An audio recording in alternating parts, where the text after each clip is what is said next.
CM helpline में शिकायत का निराकरण करने गए शिकायतकर्ता एडवोकेट को कलेक्टर की मौजूदगी में तहसीलदार ने थप्पड़ मारने की धमकी दे डाली, जिससे नाराज अधिवक्ताओं ने तहसील कार्यालय में विरोध करते हुए तहसीलदार को हटाने की मांग को लेकर विरोध प्रदर्शन किया। कलेक्टर की समझाइश के बाद मामला शांत हुआ। हालांकि इस दौरान तहसीलदार को अपनी गलती का बोध होने पर तुरंत माफी भी मांगी। बुढ़ार के अधिवक्ता राम पदारत द्विवेदी ने आरोप लगाते हुए कहा कि कुछ दिन पहले उन्होंने अपने ही परिवार के नामांतरण का आवेदन बुढ़ार तहसील में प्रस्तुत किया था, जिसका विधि मामला उनके फेवर में आने के बाद भी तहसीलदार द्वारा 15,000 रुपये की मांग की गई। पैसा नहीं देने पर मामला प्रकरण खारिज कर दिया गया, जिससे आहत अधिवक्ता ने मामले की शिकायत सीएम हेल्पलाइन में कर दी थी, जिसके निराकरण के लिए आज बुढ़ार तहसील बुलाया गया, जहां तहसीलदार व फरियादी अधिवक्ता के बीच वाद विवाद होने लगा, जिस पर आवेश में आते हुए तहसीलदार ने फरियादी को कलेक्टर की मौजूदगी में थप्पड़ मारने की धमकी दे डाली। वो जो सज्जन आए थे उनका राजस्व प्रकरण चला तहसील न्यायालय में, और तहसील न्यायालय में बहनों की तरफ से हक त्याग किया गया था। उसके आधार पर वो नामांतरण करवाने के लिए आए और उनकी एक बहन का कोई पति जो है वो फौत हो गए हैं, तो उनके वारसानों ने आपत्ति लगाई। तो तहसील न्यायालय में उन्होंने वो आपत्ति नहीं मानी और उसको हक त्याग को नहीं माना। तो एक अपील होना चाहिए, यदि कोई राजस्व प्रकरण से संतुष्ट है तो उसकी अपील होना चाहिए। तो मैंने उनको अपील की समझाइश दी, तो दोनों पक्षों ने एक दूसरे के आरोप लगाए कि उन्होंने कहा कि पैसे की मांग की है, या पहले तो मेरा ऑर्डर वैसा बना था।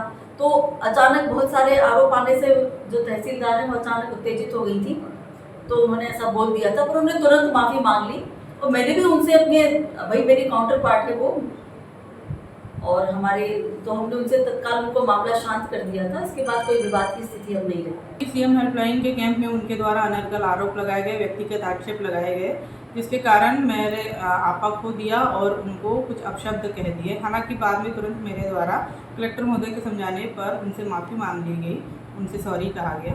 उनका मामला चल रहा था नामांतरण का। बहनें और भाई, 2 बहनें और 1 भाई, इनका नाम है खसरे में। ये अपने बहनों का नाम विलोपित कराना चाहते थे खसरे। ये पैसे का आरोप लगा रहे थे, परंतु इनसे किसी ने भी तहसील में इनसे कोई पैसे की डिमांड नहीं की, और ना ही अगर किसी ने की है तो ये इस तरह का इन्होंने कोई सबूत अभी तक पेश नहीं किया है कि इनसे किसने पैसे की मांग की है। ये स्वयं अपना झूठा शपथ पत्र दिए हैं और स्वयं झूठे गवाह उपस्थित कर रहे हैं कि मेरे से इनके सामने इन अधिवक्ताओं या इन पक्षकारों के सामने पैसे की मांग की गई, जबकि ऐसा किसी ने नहीं किया, इनसे कोई पैसा मांगा नहीं गया। मैं राम पदारत द्विवेदी पेशे से अधिवक्ता हूँ।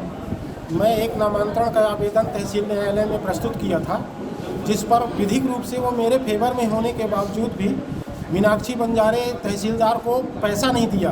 15,000 रुपये मेरे से मांगी थी और मैं पैसा नहीं दिया, तो वो मेरा प्रकरण खारिज कर दी थी। उसके पश्चात मैंने सीएम हेल्पलाइन में उसका शिकायत किया।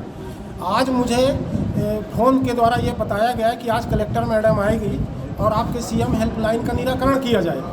तो जैसे ही मैं अपने सीएम हेल्पलाइन के निराकरण के संबंध में कलेक्टर मैडम को बताने लगा, और जैसे ही ये बताया कि ये मुझसे 15,000 रुपये मांग रही थी और नहीं देने पर मेरा प्रकरण खारिज कर दी, तो अचानक मीनाक्षी बंजारे वे कहने लगी कि मैं तुमको 2 थप्पड़ लगाऊंगी, जिसकी साक्षी माननीय कलेक्टर महोदय भी थी। उनके सामने की घटना है, जिस पर मैं इस तहसीलदार के खिलाफ कार्रवाई किया जाना चाहिए। और ये हरदम वकीलों के साथ अभद्रता करती है, वकीलों को बर्दाश्त नहीं करती, चैम्बर में ही बैठी रहती है और चैम्बर में ही सारा काम करती है, लेन देन का काम करती है। स्टे पर 1500, फलाने पर 1,500, कहीं 10,000, कहीं 20,000, यही इसी तरह का कार्यक्रम है इसका। इसके खिलाफ अतिशीघ्र कानूनी कार्रवाई और दंडात्मक कार्रवाई अभी आप लोग इकट्ठा हुए हो, तो आगे क्या मांग है आप लोग की? हमारा मांग यह है कि इसे तत्काल इसको पदच्युत किया जाए और यहाँ से हटाया जाए, और इसके खिलाफ इस घटना का मेरे साथ जो अपमानजनक दुर्व्यवहार इसने किया है,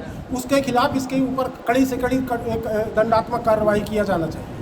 शहडोल से निर्मल जायसवाल की रिपोर्ट।